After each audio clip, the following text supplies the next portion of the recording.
But there have been other people here at COP as well this week. One person who arrived by an electric train yesterday all the way from the West Midlands was Andy Street, the Mayor of the West Midlands, one of the most senior elected Conservatives outside of Westminster. Now, I caught up with him yesterday to see what he was doing at COP.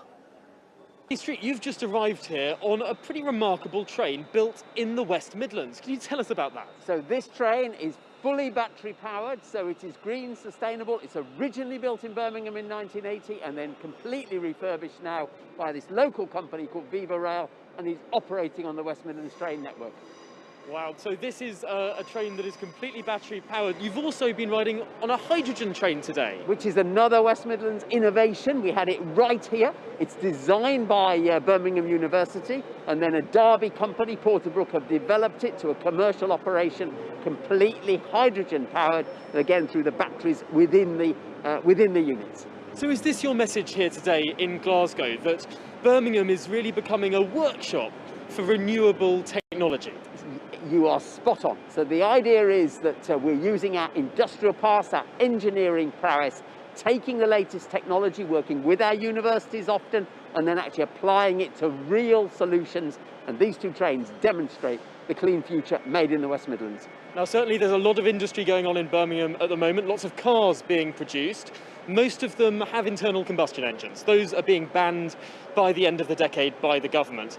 How ready is the West Midlands as a whole for the switch to EVs? It's a huge, huge challenge to our industry, but it's one that the car makers and all the suppliers are actually really stepping into.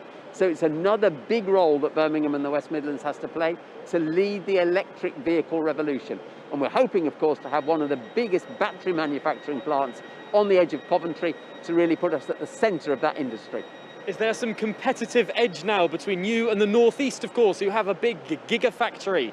How is that competitive edge playing out? So different parts of the country will make different contributions to this. If you think of the North East, yes, they have a huge strength in offshore wind production, in the carbon capture. We will be doing different things. The battery productions is one area where we might offer the same, but actually they're very, very complementary, because we'll never be doing the same actual production of energy in the same way. But the storage, distribution, and the new technology there, that's where our strength comes. And who are you speaking to today at COP? Obviously, Transport Day, lots going on, many people from around the world here today. What's your mission? Well, we've had the Prime Minister here actually to show this. So what can you do better than demonstrate to the PM what's made in the West Midlands? But we'll also be talking to the private sector today, actually, because what they will be doing is partnering, and all of these innovations are about public-private partnerships together.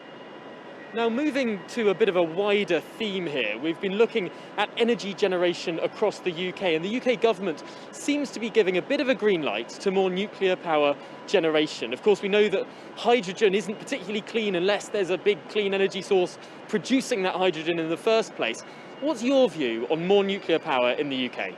So it's got to be part of the mix, actually. And I thought it was very interesting earlier in the week that Rolls-Royce talked about the smaller scale nuclear generation. We've got to think about the clean supplies for our industrial areas. So actually, I do welcome the research that's going on into that.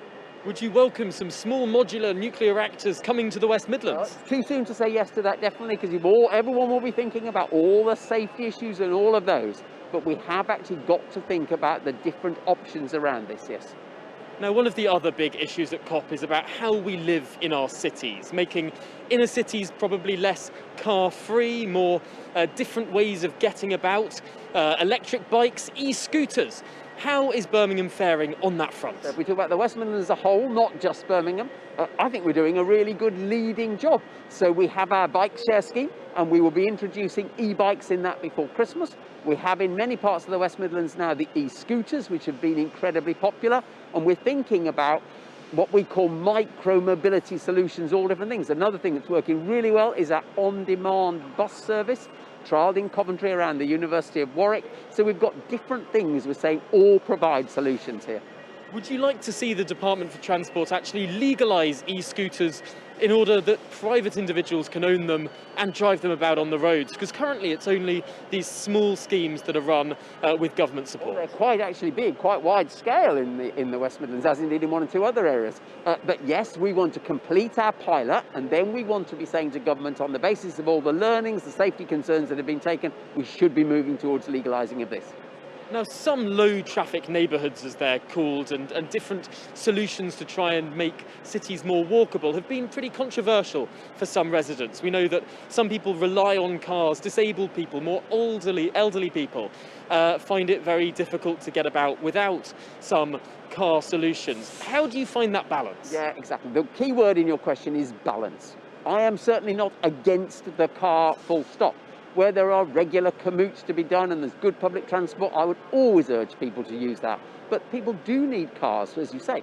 Disabled, elderly, who perhaps can't access public transport easily, if the service isn't good, like in rural areas. So it's about finding the balance. Our mission is to provide more alternatives for car users so people will move to public transport, and that is exactly what they were doing in the West Midlands pre-pandemic. Now, just finally in this conversation, there is a bit of a difference between UK cities and many European cities in terms of how people get about. Not so much that the UK has worse infrastructure, but in European cities, people tend to live closer together. There are more houses in the centre of towns, and that makes it easier to get about without using the internal combustion engine.